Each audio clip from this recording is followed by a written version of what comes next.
Olha, eu estava no México, era Jogos Pan-Americanos.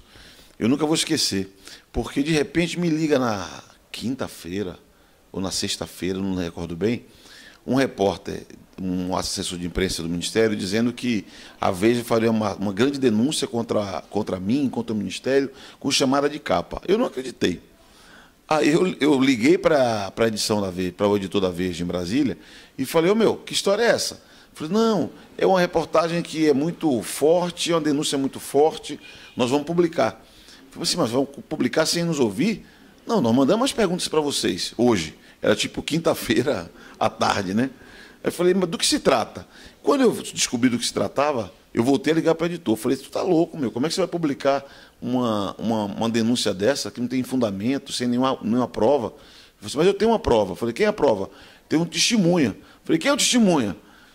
É o denunciante. Eu falei, não, mas tem um outro sujeito que é a contraprova dele. Eu falei, não, você está de sacanagem. Você publicar um troço dessa dimensão numa revista que circulou no Brasil inteiro é uma irresponsabilidade. Aí ele falou assim, que eu lamento, mas agora até já foi. Era sexta-feira, né? Eu lembro que na versão eletrônica das revistas, eles chegaram até a fazer uma nota, tentando colocar a nossa posição. Mas o forte é que a revista impressa já tinha ido, né? E eu descobri um método que, inclusive, infelizmente, existe no jornalismo brasileiro, que a turma manda umas perguntas em cima da hora, só para legitimar, dizer que ouviu o outro lado, né? Quase sempre não te dá tempo nem de organizar direito uma resposta, né? Quando não, diz que procurado não respondeu. E só abstraem que foi procurado 1 hora antes de fechar a edição, ou coisa do gênero, né?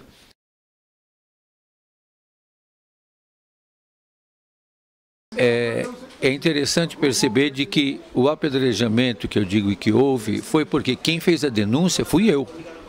Não é que eu fui denunciado, eu fiz a denúncia. E o que a mídia fez, e por vários interesses, com o apoio da polícia e com os interesses de políticos que estavam de plantão na época, foi virar.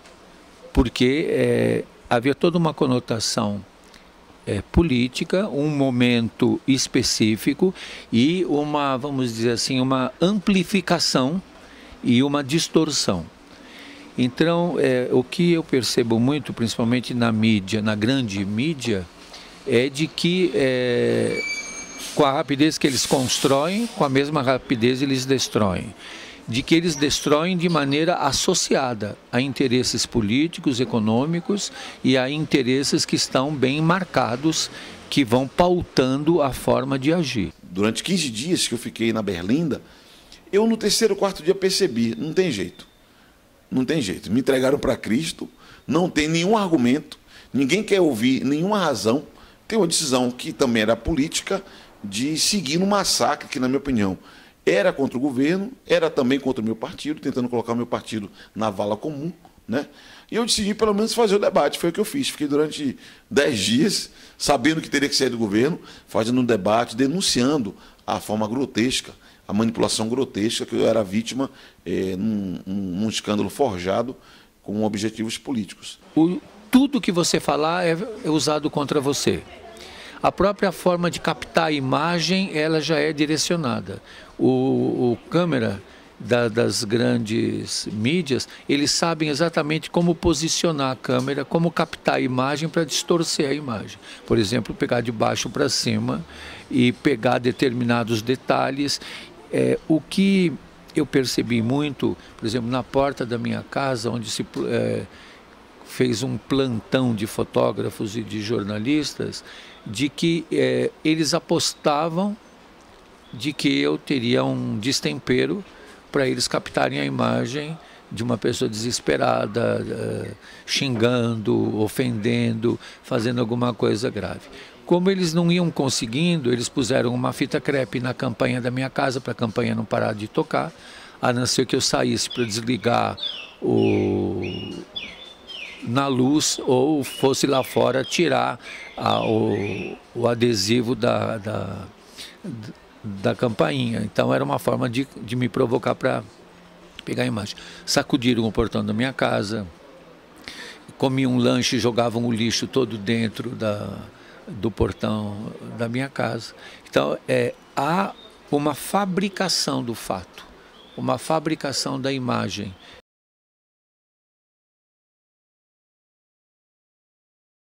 Então, é um poder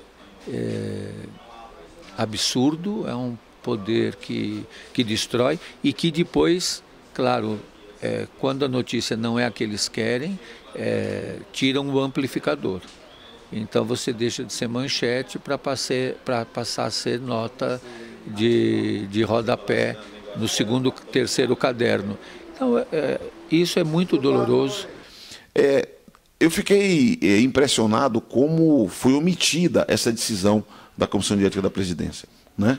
E a conclusão de arquivar a apuração que estava sendo feita por absoluta falta de provas. Era a expressão do presidente, que foi ministro do Supremo Tribunal Federal, Sepúlveda pertence. Ela foi praticamente escondida, né?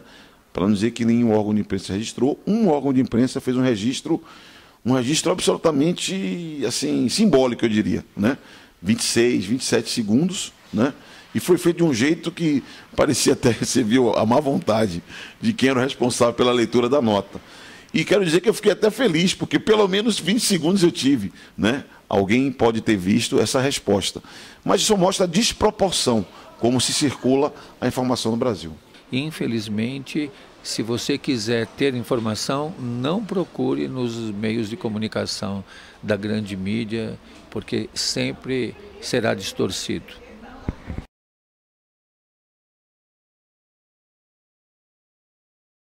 Olha, o que mais dói é isso, é você perceber que gente que não tem nada a ver acaba sendo arrastada, atingida, agredida, né? A minha companheira, por exemplo, é atriz, formada na Universidade de São Paulo. De lá montou uma companhia de teatro, participou das principais companhias de teatro que tinha aqui em São Paulo.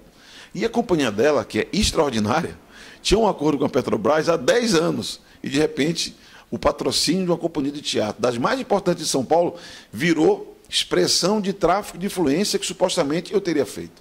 Então, beira requinte de crueldade, digamos assim, o tratamento que se dá, né? Isso é irreversível. Isso é uma coisa que fica, as marcas ficam, o sofrimento fica. Por exemplo, o sofrimento que minha mãe teve, que eu sempre morei com ela já é falecida, que o meu irmão também, que faleceu, ficou, isso é irreversível. E acho que tem que saber de que nós somos vulneráveis e vivemos numa sociedade onde você está do lado de determinadas pessoas, de determinados grupos, você vai pagar um grande preço. E eu sempre uso uma frase que pode parecer uma frase de efeito, mas que diz: cada um carrega no corpo as marcas do seu amor.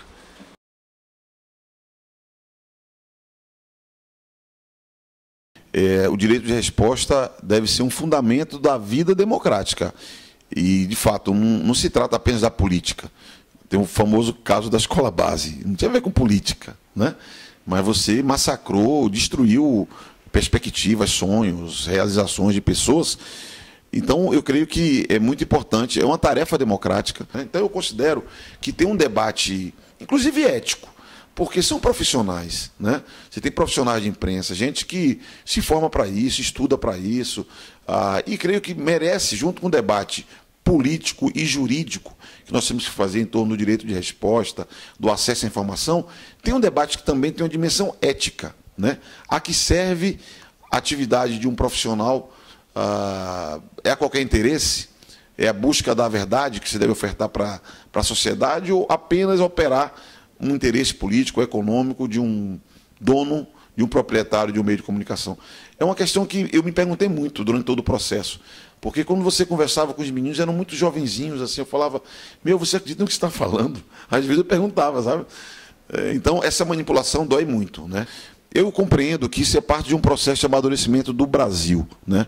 Se você for prestar atenção, tem países que têm 100, 200 anos de experiência democrática. O Brasil está vivendo 3 décadas de vida democrática, né?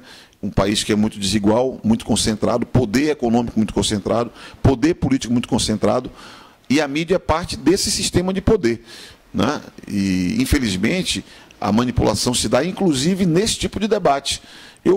É risível ouvir argumentos de que é cerceamento da liberdade de imprensa, censura, quando na verdade isso é uma espécie de terrorismo, né?